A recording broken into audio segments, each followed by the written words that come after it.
একজন মানুষ থাকতো, যদি তুলে নিয়ে যেত বা কোনো কারণে নিয়ে অপহরণ করতো, তাহলে কি করতেন? পুলিশে তো অপহরণ করতেছে।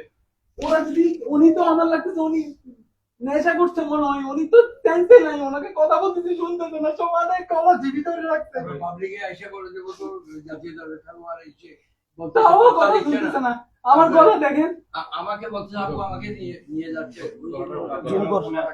হ্যাঁ আমাকে পুলিশে নিয়ে যাচ্ছে, এটা বলার সাথে দেখবো আমার জায়গায় যদি সাধারণ মানুষ হইতো, যদি ওই মানুষগুলো যদি না চিনতো, আমাকে না চিনতো, ওনারা তো আমাকে তুলে নিয়ে যেত, আমার তো খোঁজ খবর পাইতো না। ওই মানুষগুলো আমাকে ফলো করে করে আসছে, এবং কি স্যার ওর মোবাইলে তো আমাদের নাম্বার তো ব্লাস্ট করবে। আমার ফোন নিয়ে নিছে, ফোন রিসিভ করতে দিচ্ছে না। ওই মানুষগুলোকে আমি চিল্লাই চিল্লাই বলতেছি ভাই আপনারা আসেন, ওরা ফলো করতে করতে আসছে।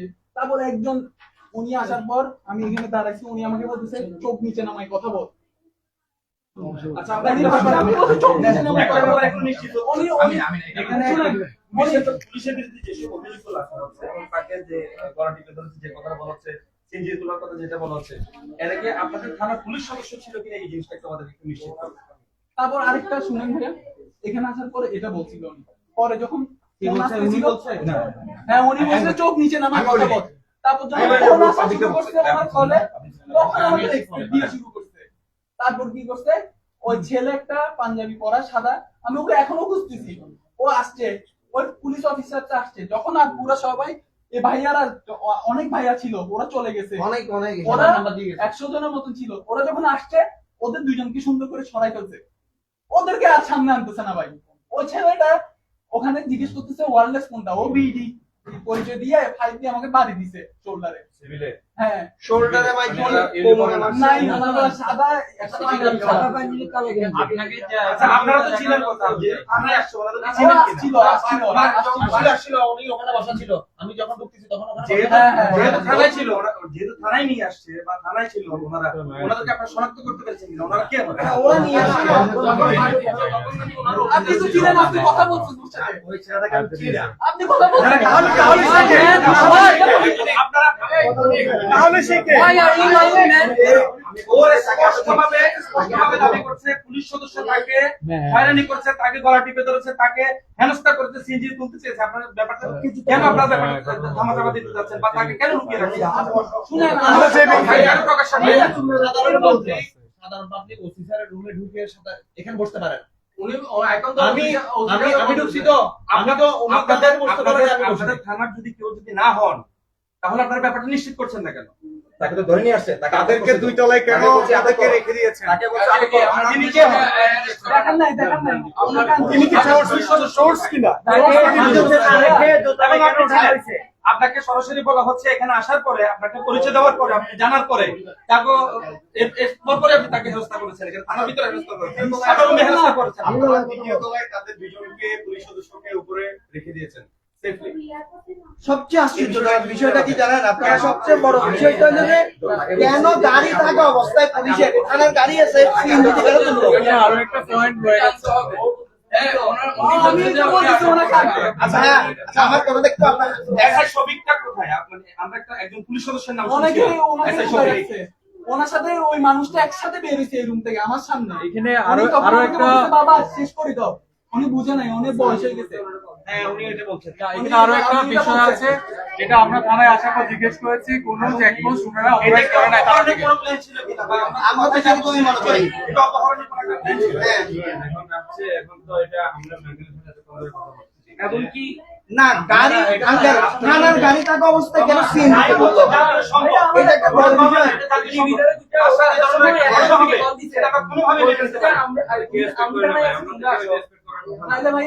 আচ্ছা, লালখান বাজার মোড়ে কোনো চেকপোস্টের ইয়া ছিল না, তাও কি কারণে ধরা হয়েছে ওখানে?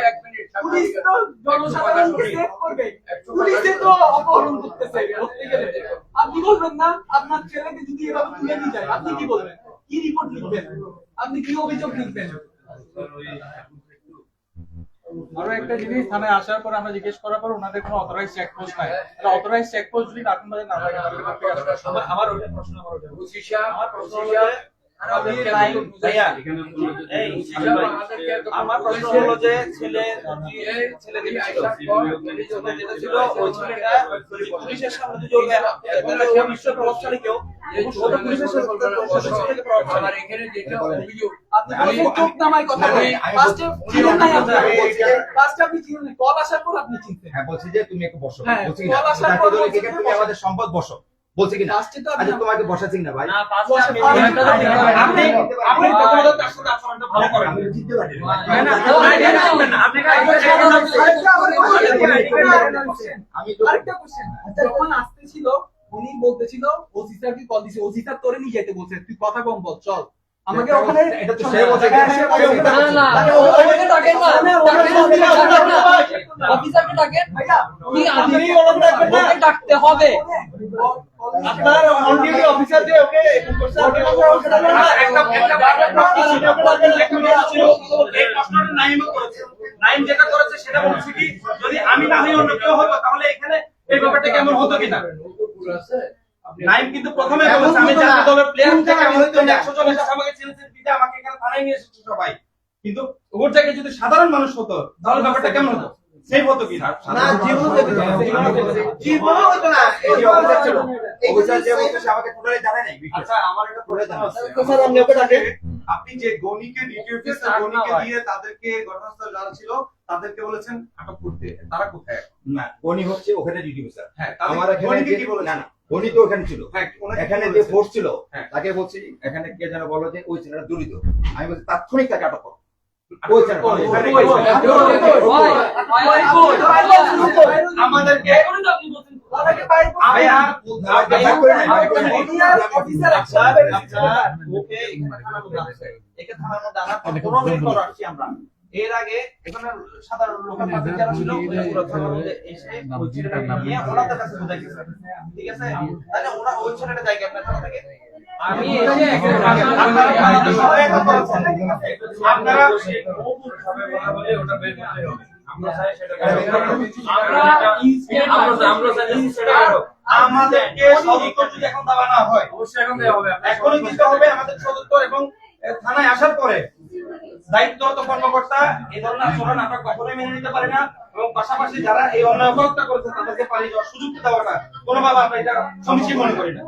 না আরো এটা কাকতালীয় সবচেয়ে বড় বিষয় হলো গাড়ি পুলিশের থাকা অবস্থায় পুলিশের গাড়িতে না তুলে সিএনজিতে তুলে গলা টিপে ধরলো কেন? এটা একটা বিশাল ব্যাপার, এটা একটা ব্যাপার অন্য জনকে চিন্তা ছিল। আর একটি মাখানো ব্যাপার বোঝানো হয়েছে এটা কি নাইমের বাবাকে। উনি আচ্ছা আপনারা কি নরমালি ভাইয়া নরমালি আপনারা আসামি বলতে আমাদের সামনে চেক করার কারণ হলো যে পুরো হিসাব করে তুলে দেখতে হবে না কথাই কথাই ভাইয়া ঠিক আছে কোন নীতি থেকে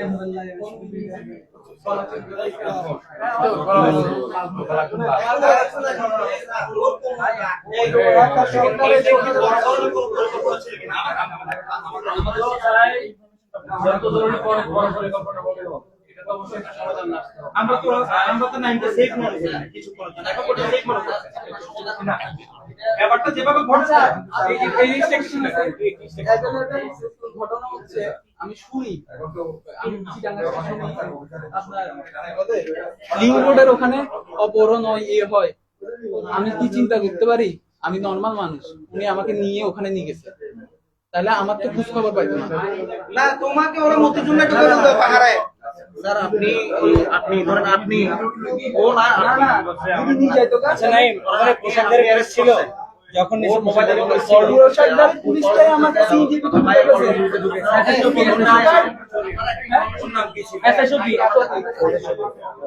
আচ্ছা আপনাদের এসআই শফি কোথায়? এসআই শফি যিনি উনি কি শুরু থেকে ছিল? হ্যাঁ উনি তো এখন মিডিয়া বলেন এসআই শফি রিসিপ্ট আপনারা আমরা তো এটাই চাচ্ছি না। উনি তো অন ডিউটিতে এখানে আপনি ওনার ইন্টারভিউ নেন আমরা তো ওনাকে চাচ্ছি না।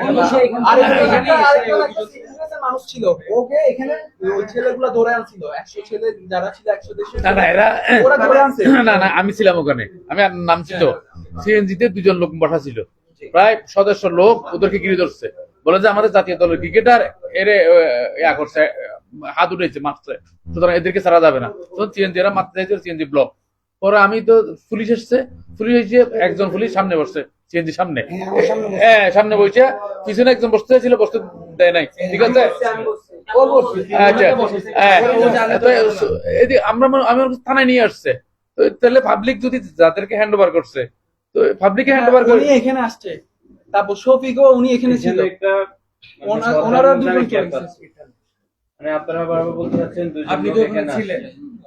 আবার এখানে ওসি সাহেব বারবার বলতে চাচ্ছেন যে লোক আমরা এদিকে বলেন উনি গিয়েছিল আচ্ছা বলে ঘটনা কি হয়েছিল বলেন তো, বলেন আপনি বলেন। এখানে মূলত ঘটনা কি, আমরা যখন ক্লাবেতে নামতেছি, নামার পরে পুলিশ ব্যারিকেড দিচ্ছে আমাদেরকে, পুলিশ চেকপোস্ট সিঙ্গেল সামনে দাঁড়াচ্ছি, দাঁড়ানোর পরে উনি আমরা জিজ্ঞেস করতেছি কি সমস্যা বলেন। এখন ও 9 বাই 4 যে আমি জাতীয় দলের ক্রিকেটার পরিচিত হওয়ার পর সে কোনো কথা শুনতেছে না, সে গাড়ি ভাঙি চুরি দরজা করি ওটা আনি বার করে ফেলাইছে। এখন আমার গাড়ির সামনে ব্যারিকেড দিচ্ছে, আমার বলে তুই নামে, তুই গাড়ির ডকুমেন্ট দিয়ে চাবি দে। ওই এফএস শফিক, এর সাথে 4-5 জনের কনস্টেবল আছে, এরা ওরা দড়ি টানানি পারাপারি ওর গলায় ধরছে, ধরছে। ওরা পুরো ফোন করছে, ফোনটা বাইর করে দেওয়ার পরে ওরা পুরো ফোন দিতে পারছে, আব্বু আমাকে পুলিশ ধরছে, ওর হাতে ফোনটা নিয়ে গেছে। এখন ওরে 2 জন সিভিলি ছিল, ওই 2 জন একজন ওরা মারছে, সাদা পাঞ্জাবি গায়ে ছিল, ও মারছে। আর কনস্টেবল মিলে কি পরিচয় দিছে, ও বলছে টিভি পরিচয় দিছে, প্রথম টিভি পরিচয়। যখন আমরা পাবলিক সবাই ধরার পর তখন সে হিমশিম কাটছে, বলতে পারতেছে না আর কিছু। লাস্টে ধরার পরে ওকে থানায় আনছি। এখান থেকে হ্যাঁ, সাদা পাঞ্জাবি একটা 5 ছিল, ওটাতে বাড়ি মারছে পুলিশের সামনে। পুলিশ কিছু বলে না, সবকিছু পরিচয় দেওয়ার পরে বলছে যে আপনি আমাকে চার্জ করেন, আমার ব্যাগ চার্জ করেন। আমি নিজে বলছি, ও বলছে, বলার পরে ওগুলো দেখতেছে না। কিন্তু একটা কথা উঠে আসছে, ওসি নির্দেশে করা হয়েছে, এটা কি সত্যি? হ্যাঁ হ্যাঁ, এখন আমি বলবো এই কথাটা, আপনারা ইনফরমেশন না পালে কার নির্দেশে আপনারা এই গাড়িটাকে আপনারা এখানে ধরছেন, আর আপনার থেকে এই গাড়িটার নাম্বার গেছে, অ্যান্ডি গেছে, অ্যান্ডি কার নির্দেশে গেছে, কিভাবে গেছে, আপনি ইনফরমেশন যত কাজটা করেন নাই। এখানে আমার পরে এগুলোই চারি যে এগুলো বলছে। এখন উনি ওসি বলতেছে কি যে ইনফরমেশন পাইছে, আমাদের কাছে স্বর্ণ আছে। তো ঠিক আছে, ও তো 9 বলছে যে আপনি চেক করেন, এখন ওপেন চেক করেন সবার সামনে, ও চেক করে, ও ব্যাগ চেক করছে না, ও শুধু 9 কিলোটা আনানি করতেছে। এগুলো কোনো কথা, এগুলো কোনো কাজ? আমরা কার কাছে বিচার চাবো? ওনারা আমাদের নিরাপত্তা দিবে? আজকে আমার সৈনিক, ওনারা প্রশাসনের লোক, ওনাদের কাছে আমাদের নিরাপত্তা নাই কোনো, তাহলে আমরা কার কাছে বিচার পাবো? এটা অনেক বড় অন্যায় করছে, এটা এমন ভাবে অন্যায় করছে বলার মতন না। এদের সুবিচার দরকার, এখন দৃষ্টান্তমূলক শাস্তিও দরকার।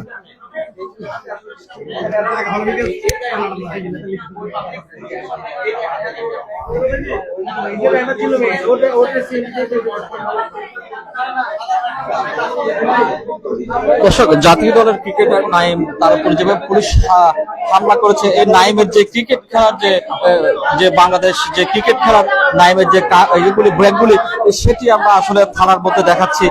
নাইমের যে ব্যাগ এবং বস্তু এগুলি থাকা সত্ত্বেও পুলিশ তাকে অমানবিক ভাবে মারধর করে তার একদম শরীর ক্ষত করে ফেলছে, সেটি আমরা দেখেছি, সেটি আমরা দেখানোর চেষ্টা করছি। এখানে কথা বলছে তিনি, সেটি আমরা দেখানোর চেষ্টা করছি। যে নাইমের যে ব্যাগ, তিনি যে ঢাকা থেকে আসছেন চট্টগ্রাম এয়ারপোর্টে, সেটি একেবারে এই যে বাংলাদেশ ক্রিকেট বোর্ডের যে লোগো, সেটি আমরা একটু দেখানোর চেষ্টা করছি। দর্শক, একেবারে নাইম এখন রয়েছে এই মুহূর্তে, সেটি আমরা দেখানোর চেষ্টা করছি। দর্শক,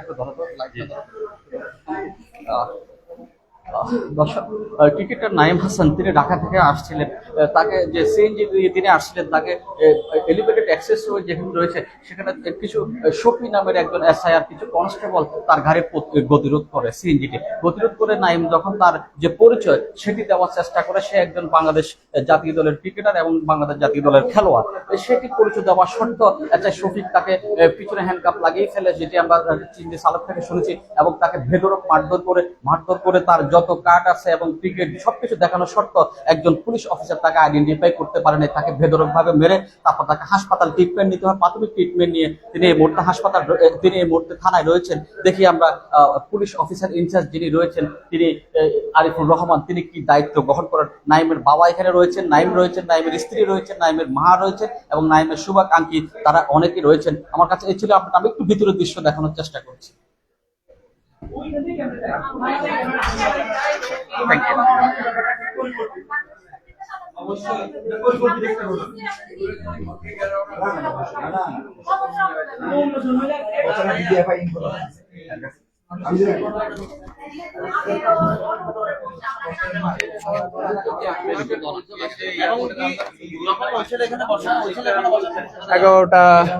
এগারোটা 25-এর দিকে মনে হয়।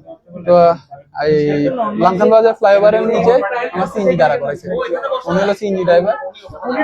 আমি বেরোয় দাঁড়াইছি, পরে উনি আমাকে কিছু বলে নাই, ওনার গাড়ির কাগজপত্র নিছে। পরে আমি বলতেছি আপনি ব্যাগ চেক করেন, ওদের গাড়িতে উঠ, গলা চিপে ধরে আমাকে গাড়িতে তুলে ফেলছে। আমি বলতে আপনি আমাকে গলা চিপে ধরে কেন তুলতেছেন, আমি ধাক্কা মেরে বেরিয়ে গেছি। এরপর উনি আমাকে গলা চিপে ধরে ওদের গাড়িতে ধরে রাখছে, আর ওরা ইচ্ছা মতন হ্যারাসমেন্ট করতেছিল। পুলিশ ছিল 2 জন, আরেকজন একটা সাদা পাঞ্জাবি পরা একটা মানুষ ছিল। ও কিছু পরিচয় দেয় না, ও মারতেছিল একটা ফাইট দিয়ে। পরে আমি আব্বুকে কল দিছি, মোবাইল তো কারাগারি করতেছে, আমি শুধু আব্বু আব্বু করতেছি, আমার গলা চিপে ধরে রাখছিল। পরে মানুষজন ওখানে সবাই জড়ো হয়েছে, প্রায় 100-150 জনের মানুষ। পরে সবাই আমার পরিচয় দিছে, তাও ও আমাকে মারতেছিল ওখানে, বলতেছে তুই আসামি, তুই কথা বলবি না। তারপরে আমি পরিচয় দিয়েছি, আইডি কার্ড দেখাইছি, কোনো কিছু হয় নাই। ও আমার ব্যাগ ট্যাগ নিছে, এখানে আনছে, এসে বলতেছে স্যার আনছি। তো আমি দাঁড়াইছি, তো ওসি আমাকে বলতেছে চোখ নিচে নামাই কথা বল। তো পরে ওনার মোবাইলে কল আসছে, কল আসার পর যখন বলছে, পরে আমাকে বলতেছে বসো তুমি। এর আগে কিন্তু আমার ওই গাড়িতে আসার সময় ওসি কে কল দিছে, বলছে ওসি বলছে নিয়ে আসতে এখানে। আমি পরিচয় দিছে, সবাই পরিচয় দিছে। পরে আনার পর এখানে ওই যে মানুষটা ছিল, ওকে ওই ছেলেবেলেদেরকে আমি আসার সময় বলছি ভাই আপনারা আসেন, নাহলে ওরা কই নিয়ে যাবে আমি জানি না। পরে ওরা সবাই ওই ছেলেটাকে নিয়ে এখানে আসছে। হ্যাঁ, প্রায় 100-150 ছেলে ছিল, তো সবাই আসছে, একজনও বাদ জানে, সবাই আসছে এখানে, সবাই আসছে, সবার নাম্বার দিয়ে গেছে সাক্ষীর জন্য। পরে যখন এখানে আসছে, ওই ছেলেটাকে এখানে দিছে এসআই শফিক আর ওই ছেলেটা এখানে ছিল, ওরা সবাই বাইরে ছিল। সুন্দর করে ওদের 2 জনকে সরাই ফেলছে। রাখা হয় নাই, রাখলে কই আছে কেউ তো দেখে নাই, ওকে আনতে বলেন, কেউ দেখে নাই, ওদেরকে সরাই ফেলছে। আর আমার কথা হলো, আমি এখানে লাইভে আপনাদেরকে ইন্টারভিউ দেওয়ার একটা কারণ, আমারটা তো হয়েছে, মানুষরা আমাকে চিনছে, আমি আল্লাহর মধ্যে বেঁচে গেছি। পুলিশ যদি আমাকে সিএনজি করে তুলে কই নিয়ে যাবে, ও তো ওর গাড়ি তো আছে, গাড়িতে না তুলে ও আমাকে সিএনজিতে তুলে কই নিয়ে যেত। তো আমার জায়গায় যদি অন্য সাধারণ মানুষ থাকতো, আপনারা কেউ আসতেন না, ওই 100-150 মানুষ কোয়েশ্চেনও করতো না। ওকে যদি গুম করে ফেলতো কি করতেন? যে পুলিশের হাতে যদি আপনার মানুষ সেফ না থাকে, তাহলে আর লাভ কি ভাই? একটা প্রশ্ন ছিল, আপনার কি এর মধ্যে মনে হয়েছে আপনার সাথে কোনো ধরনের কোনো শত্রুতা নেই, বা কারোর সাথে কোনো ধরনের কোনো বাকবিতন্ড বা কোনো ধরনের কোনো দ্বন্দ্ব ছিল কিনা? না, আমি তো আজ পর্যন্ত পুলিশ আর্মি আমাদেরকে ডাকে, আমরা নামি পরিচয় দিই, চেক করে ছেড়ে দেয়। এরকম তো ভাই আমার গায়ে হাত দিবে কেন? গলা চিপে ধরে কেমনে তুলবে?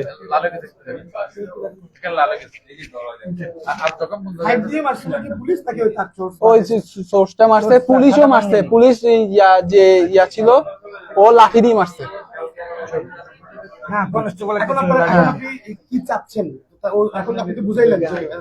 আমি চাচ্ছি হলো সুস্থ বিচার চাই সরকারের কাছে, এটা কোনোভাবে নর্মালি নেওয়ার কিছু না।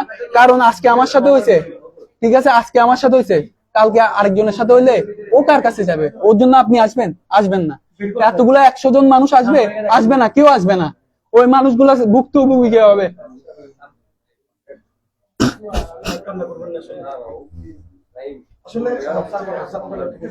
ভাই কি অ্যারেঞ্জমেন্ট করতে জানেন? এখন আপনাকে বিচারের কতটুকু আশ্বস্ত করছে যে আপনি বুঝাইলেন সবকিছু নাকি?